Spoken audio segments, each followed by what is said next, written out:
For years, Gene Hersholt was one of the outstanding character actors of pictures.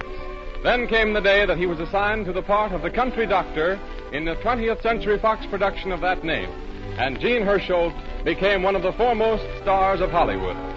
It gives us great pleasure to be able to bring you the extraordinary gifts of this great artist in the kind of role that made him famous and that he made famous. As Paul Christian, the doctor of River's End, Gene Hersholt has in store for you many hours of absorbing, heartwarming drama to high-spot your Sunday afternoons this winter. And so I give you Gene Hersholt.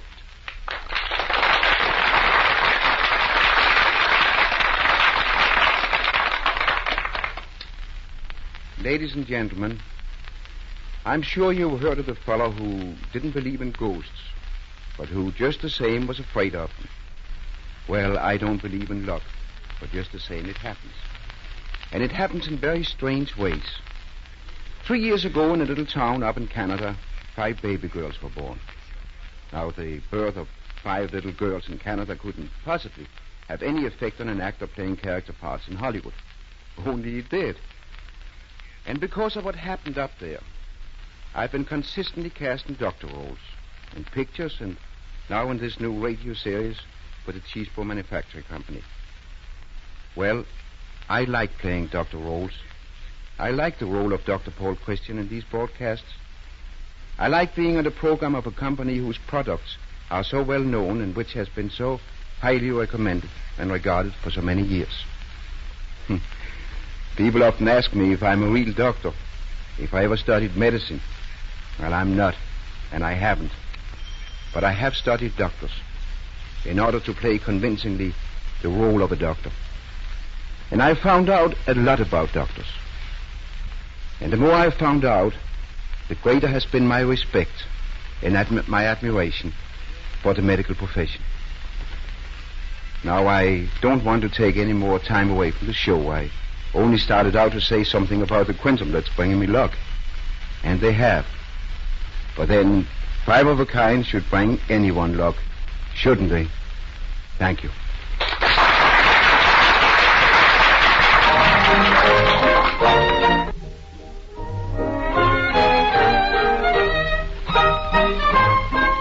And now, ladies and gentlemen, we take you to the little town of River's End, which sprawls carelessly at the crossways where the highway traverses the Sage River Road.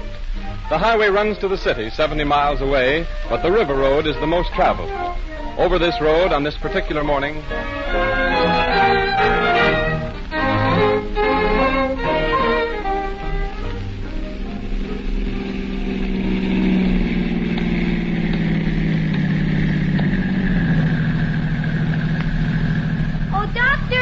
Oh, Dr. Christian! Yoo-hoo! Well, hello there. How are you, young lady? Oh, I'm all right, but my doll is sick. Why, you don't say. Here, let me have a look at her. I'm afraid your doll has high sawdust pressure. Oh, do you think you can cure her, Dr. Christian? Well, the doll is pretty hard to cure, Millie. Now, let me see. She mustn't have any candy. No candy? No. You eat all the candy yourself. Here. Here's something to buy it with. Oh, but Dr. Christian, Mama says I mustn't ever take money from people. Oh, but this is different. If your doll has to go without candy, there has to be some candy for her to go without. You tell Mama I gave you the money and everything will be all right. Gee, thank you, Dr. Christian. Oh, goodbye, Millie. Goodbye.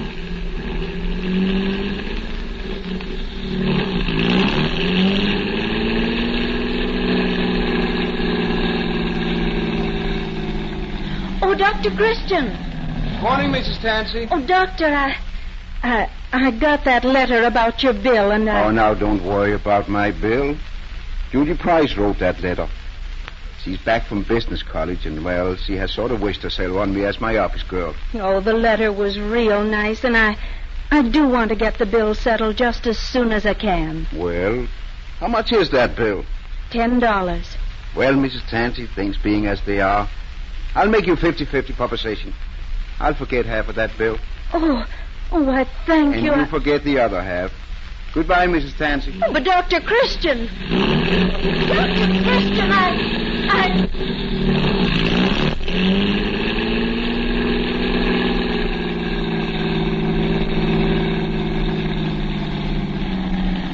Hi, Doc. Hello, Jim. How's the missus? She's getting along first rate. Oh, that's fine. Doc, I don't know how to thank you for what you've done for us.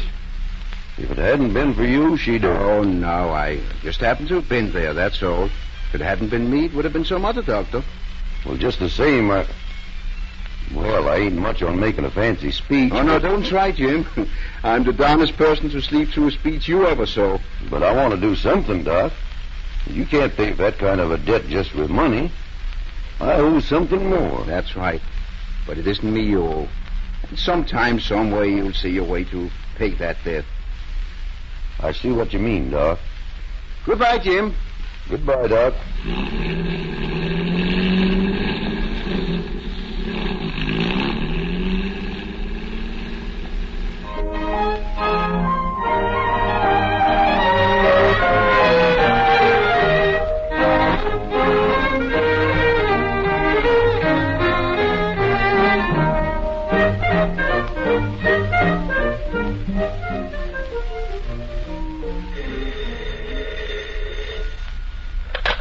Dr. Christian's office. This is Judy Price. Dr. Christian isn't in. No, I don't think he can. He's leaving today on a fishing trip. Yes, I will. Goodbye. Wait a minute, Judy. Who was that? Ed Meadows. His rheumatism's bothering him again. Oh. Well, I'd better get right over there. Oh, you'll do nothing of the sort. You're leaving on your vacation, and I'm going to see that you go. Oh, about that bill. Did you talk to Simon Schreiner this morning? Simon? Oh, yes. Well, what did he say? Well, let me see now. I think he said he didn't believe it would rain. What did he say about the bill? Now, isn't that funny? I forgot to mention it. Oh, I never saw such a person. Hello, Doctor. Hello, Roy. Now, you get out of here, Roy Davis. Dr. Christian's busy. He's getting ready to leave on his vacation. Yes, I know it. I just brought some medicine he ordered at the drugstore. Oh, well, thanks, Roy. Where are you going for your trip, Doctor?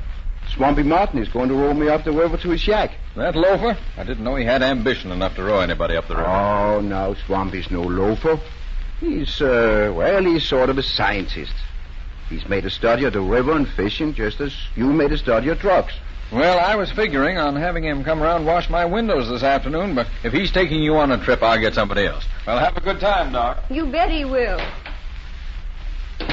Why don't you have people call you doctor instead of doc? After all, you're a physician, a graduate of medical school. Oh, no, Judy. That'd be kind of putting it on for just a country doctor. Oh, country doctor or not, you're just as capable and just as talented as if you were in a big hospital somewhere. No, Judy, you're wrong. I thought the same thing once.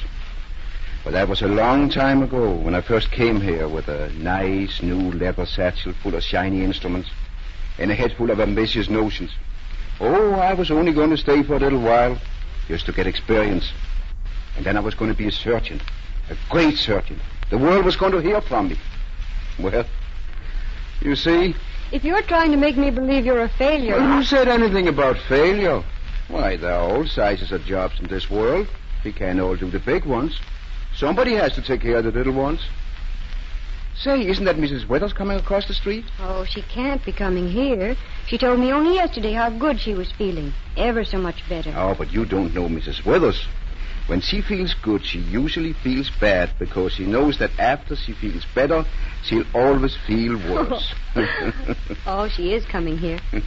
Are your fishing things packed? Yes, but... Go on in the back room and stay there. Oh, but Judy, wait a minute. I'll take care of Mrs. Withers. Oh, but listen. Go on in the back room and hurry. Oh, good morning, Mrs. Withers. Oh, hello, Judy. A nice day, isn't it? Yes, I suppose it is for them as can enjoy it. Isn't Dr. Christian in? Well, he's not here in the office. Then I'll wait. Might as well suffer here as in any other place. In what places do you usually suffer, Mrs. Withers? Oh, I suffer all over, Judy. Well, you must get around quite a bit. Oh, but I'm used to pain. I could stand it if it wasn't for those spells I have. Oh, when they come on, they're terrible.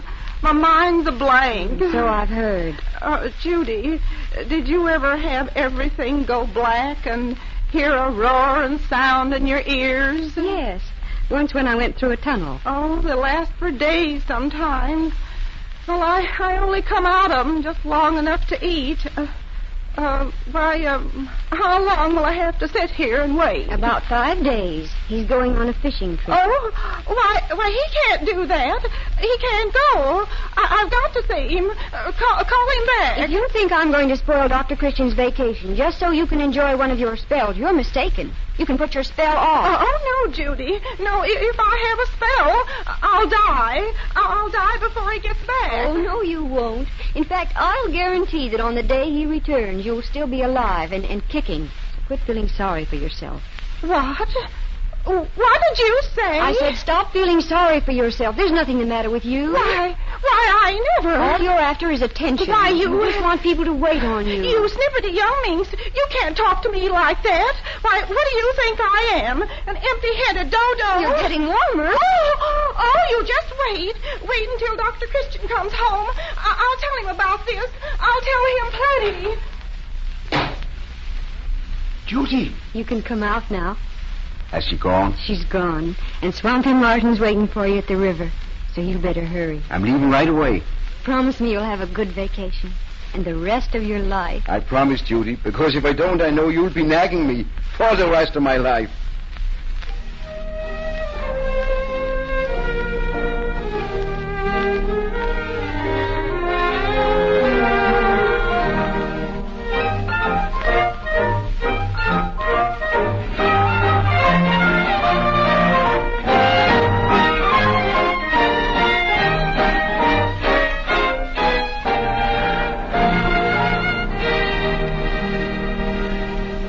Vaseline products need no introduction to any home listening in with us today. They are simple, inexpensive, useful home remedies for many little ailments. Teach your children to avoid infections and serious troubles by reaching for the Vaseline petroleum jelly as soon as they receive even a minor wound. If the wound is slight, it may be cleansed under running water and Vaseline jelly applied immediately, and the chances are that healing will be rapid, clean, and complete. If the wound is a penetrating wound, such as a wound caused by a nail, call the doctor at once. He will, of course, approve your use of this product for first aid treatment.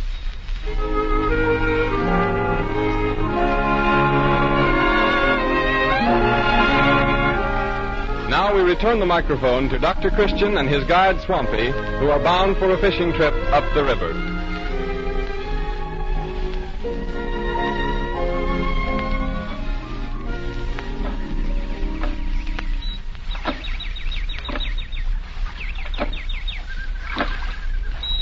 Let me take the oars for a while, Swampy. Oh, you must be tired out pulling a boat all afternoon. No, I'm not tired. Anyhow, we're almost there now. Shack's just around the bend. What are the catching do over this time of the year, Swampy? Old tomato cans, mostly. Maybe that's the only kind of cans that are biting. Well, you don't have to worry. Jimmy'll show you the places. How old is your boy now, Swampy? 14. Going on 15, and about as smart as they come. Is he still going to school? Starts in high school this fall. High school? You don't tell me. Yes, sir. That boy's going to make something of himself. Well, here's the shack. Oh, Jimmy! Jimmy! Guess he don't hear me. Mind hopping out, Doc, and tying up the boat? Just fasten the line to that stump there.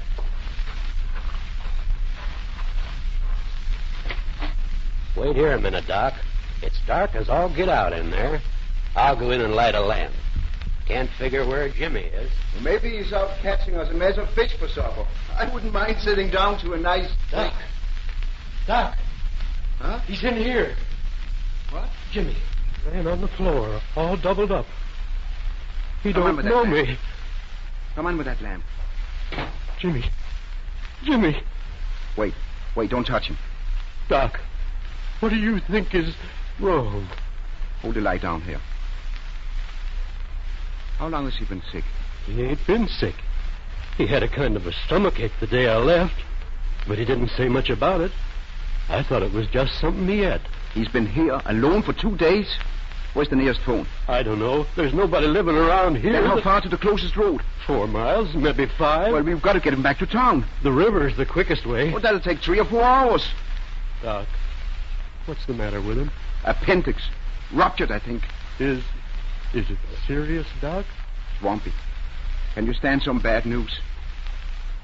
Jimmy's going to die. Die? Oh, no, Doc. There's 1 chance in 10 an operation could save him.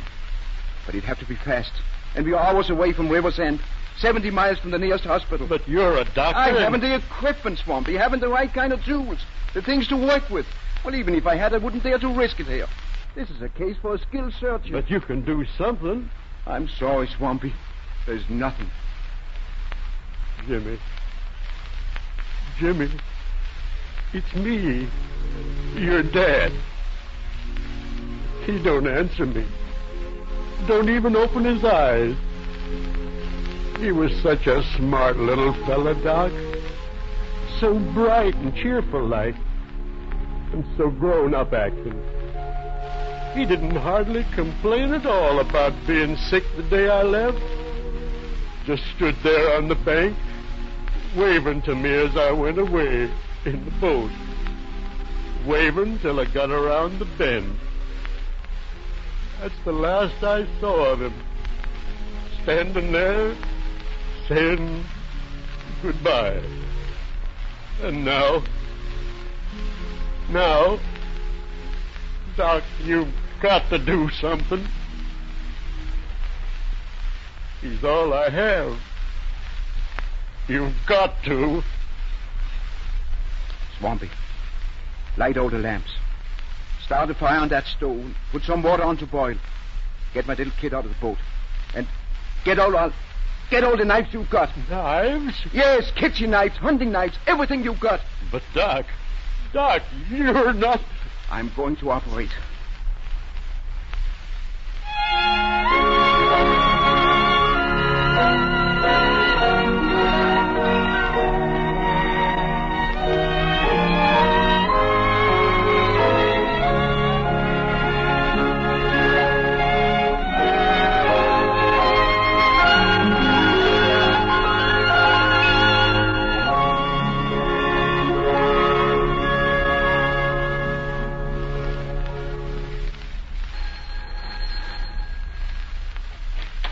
How do you do? Good afternoon. Say, this is Dr. Paul Christian's office, isn't it? Yes. I'd like to see the doctor. Dr. Christian isn't here. Say, what about the operation he performed? Operation? What operation? Oh, come on now. You might as well talk. We're going to catch up with Christian sooner or later anyway. Now, listen, if you don't want to tell me about the operation, tell me where he is. He's on a vacation. Okay, have it your way. But just the same... Pardon me a moment. There's someone at the door. That's all right. I'll be getting along. But I'll be back. Oh, come in, Mrs. Withers. I suppose I'll have to wait again. No, this gentleman is just leaving. Well, Mrs. Withers, I see you're still here and alive. Yes, I'm here. But that's more than you'll be when I talk to Dr. Christian. Where is he? Still fishing. Fishing? That makes a nice story. You know as well as I do that Dr. Christian hasn't been on a fishing trip at all. What? Just look what the Morning City paper has to say. Where? Right there, under visitors in the city. Dr. Paul Christian of River's End was seen coming out of the Palace Hotel last evening where... Was seen coming out of the Palace Hotel. And I don't think it's possible to come out of something that you haven't gone in. Oh, I don't know. What about a chicken coming out of an egg? Oh, well, chickens have nothing to do with it. You've lied to me, deceived me. Who's deceived who about what? Oh, Dr. Christian. Oh, Judy, she's deceived me about chickens coming out of eggs and... Oh, I'm going to have a spell. Oh, no. Oh, but I am. Oh, Doctor, I feel awful. Here now, sit down. Just relax. We'll see if you're running a little fever. Open the mouth. Now close. That's it, Judy. Get my stethoscope, will you? Thanks. How was the trip? Oh, fine. Pretty hot. Now open, Mrs. Withers. Did you say Pretty hot? Mm-hmm. Hottest I've ever seen it. Oh, but Doctor, what does that mean? Oh, usually violent electrical disturbances in the interior. Oh, my. Oh, what does a person do when that happens? Well, the best thing to do, Mrs. Withers, is just to give up. Give up? Yes, no use trying to fish in weather like that. Here, take this, Judy. Well, Mrs. Withers, you seem to be in a pretty good condition. Oh, but I'm going to have a spell, Doctor. I can feel it coming on. Oh, can't you do something for me? Well, yes, it just so happens that I think I can. Oh, Doctor. There have been some recent scientific discoveries about spells like yours, Mrs. Withers. Oh, tell me. And one of the most effective gastronomic agents has been... Yes. carrots. Oh, carrots. So I think I'll put you on a diet of raw carrots. Oh, but you know I don't like carrots. I hate carrots. Well, we all have to do things we don't like, Mrs. Withers. Now, anytime you feel a spell coming on, you just go on a diet of raw carrots for about 3 days. And after that, drop in and tell me how you are. Oh, but there must be some other... Nothing but carrots, Mrs. Withers. Just raw carrots. And don't come in until you try them for 3 days. Oh, yes, but... Goodbye, Mrs. Withers. Oh. Shh, don't laugh. I'll bet you an ice cream soda it works. Well, Judy, anything happen while I was away? Oh, a few things, but they can wait. Tell me about your vacation. Oh, there's nothing much to tell. I didn't do much. Just loafed around the shack, I suppose. Did my share of loafing. And had a nice rest. Yes, sir. Why, I feel like another man. You must be another man, because Dr. Paul Christian wasn't on a fishing trip. He was in the city. Huh? What's that? Read this. Oh. Yes. Oh. Well, to tell you the truth, Yes, why don't you? I did go to the city. You see, there was a little trouble about... Oh, I'll answer it. Dr. Christian's office? Oh, yes, Jerry, I'm leaving in about 15 minutes. Meet me at the drugstore. Did I hear what? Swampy Martin's boy? He's... Oh, Jerry. But it couldn't have been Dr. Christian. He was in the city. Yes, it was... No. Yes. Listen to me. I operate on him. I had to. He was... Are you Dr. Paul Christian? Yes. My name's Thorne. I want to have a talk with you in private.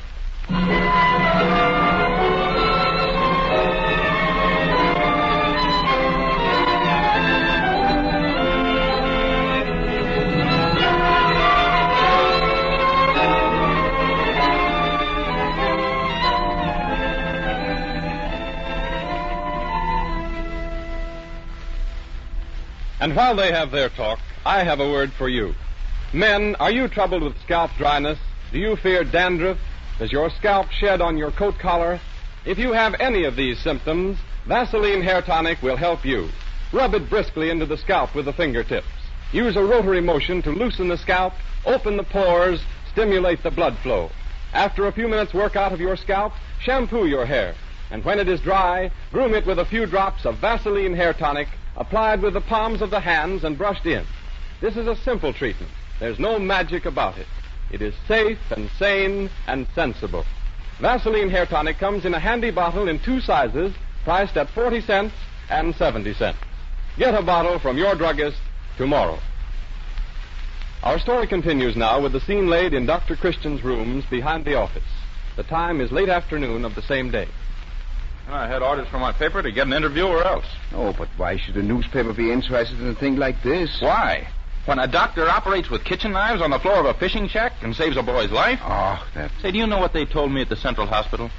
That it was one of the most remarkable pieces of surgery they'd ever seen. But go ahead. What happened after you operated? Well, there isn't much more to tell. For the next 2 or 3 days, I didn't get much sleep. Mm-hmm. But he was a strong and healthy boy, and he pulled through fine. Well, when he was well enough to move, I took him to the city, to Central Hospital, and he's doing splendidly. Well, what was your idea of being so doggone mysterious about the affair? The hospital said you were at the hotel said you were at the hospital, and then I finally discovered you'd left the city. Well, you see, I didn't want Judy, she's my office girl, to find out. But I might as well have been open and about board. She found out anyhow. Mr. Thorne, if you have any dark secrets in your life, Don't ever move to a small town. Say, you know, Dr. Christian, after hearing what they said about you at Central Hospital, I wonder what you're doing in a small town. Why you're wasting your time in a place like this. Have you ever thought of leaving? Well, yes. Yes, I guess I have. Then here's something to think about. Right now is the time to do it. When the news of this operation breaks in tomorrow's papers, you're going to be famous. Oh, I don't know. Well, I do. And you ought to be in the city where you'll have the opportunity to do the important work you can do.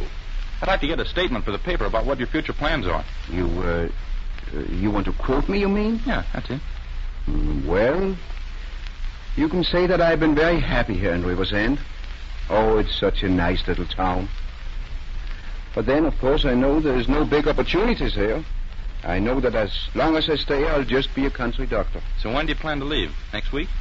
No, I couldn't get away next week. Maybe in a month, huh?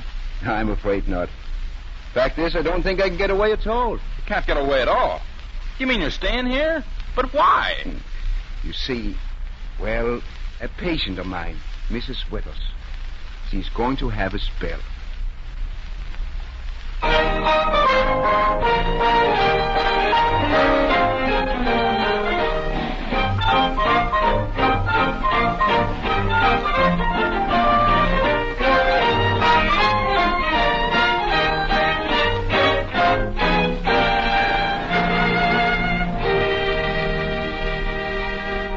And so we take leave of River's End for the present, secure in the feeling that we can look in again on the old town next Sunday afternoon to find Dr. Christian at home among the friends and patients who could not do without him.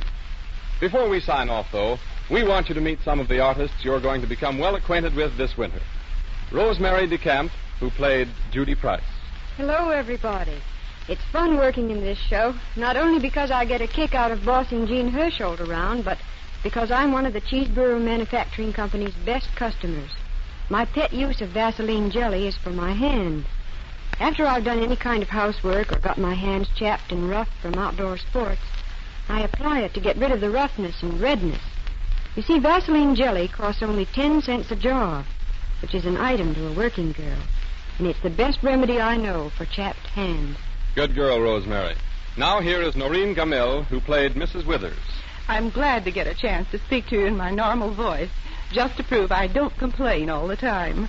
Privately, I enjoy very good health, thank you. I was practically raised on Vaseline products. My mother used them on us kids for everything, from sore throat to skinned knuckles. And last but not least, Gail Gordon, who played Roy Davis, the druggist of River's End. As a druggist, I have a chance to try everything in the store, but when it comes to hair tonics, I settled long ago on just one. Vaseline hair tonic. Keeps the scalp clean and healthy and lubricated and slicks the hair down just enough for good grooming. Thank you, all of you. Prices of Vaseline products mentioned on this program apply only in the United States. When you purchase Vaseline preparations, be sure to look for the trademark Vaseline on the package. If you don't see it, you are not getting the genuine article.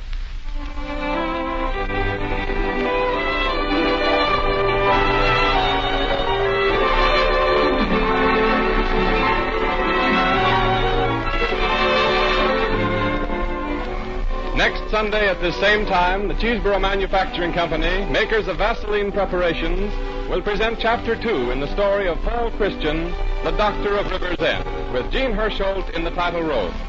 Gene Hersholt appears on this program through the courtesy of 20th Century Fox.